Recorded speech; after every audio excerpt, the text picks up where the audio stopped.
ГСП онлайн. Городские новости сейчас.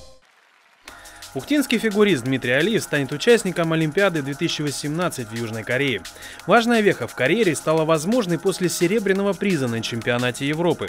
Дебютный для спортсмена турнир, когда он проводит первый сезон на взрослом уровне, ознаменовался личным рекордом в произвольной программе и по сумме двух прокатов 274,06 балла.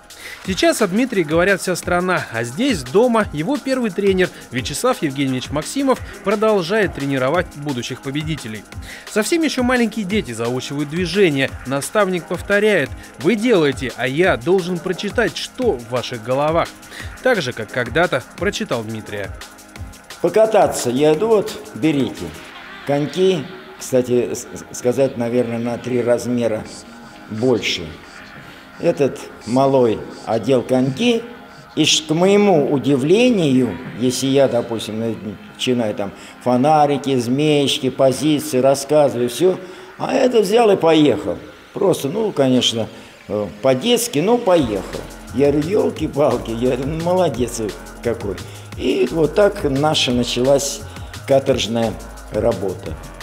Папа Дмитрия, известный в городе спортивный судья Сергей Алиев, не раз рассказывал: выступления сына в прямом эфире не смотрит, только записи.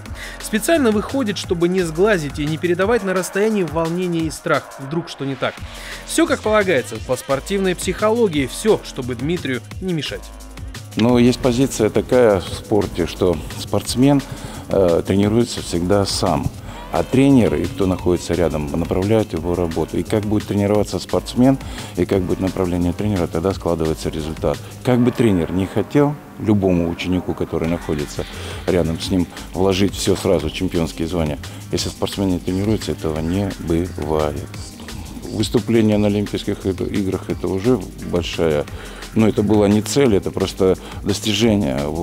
А видеть его… хотелось видеть на пьедестале вот в этих соревнованиях и в других соревнованиях, в которых он выступал, чтобы он боролся на равных со всеми сильнейшими спортсменами. Известные российские фигуристы оптимистичны насчет Дмитрия. Например, двукратный чемпион Олимпийских игр Евгений Плющенко уверен, что молодой человек доказал свою состоятельность выступлением на чемпионате Европы. Серебро и лестные оценки специалистов также подтверждают перспективы спортсмена. А значит, впереди Южная Корея, Пхёнчхан, Олимпийские игры и дорога к успеху.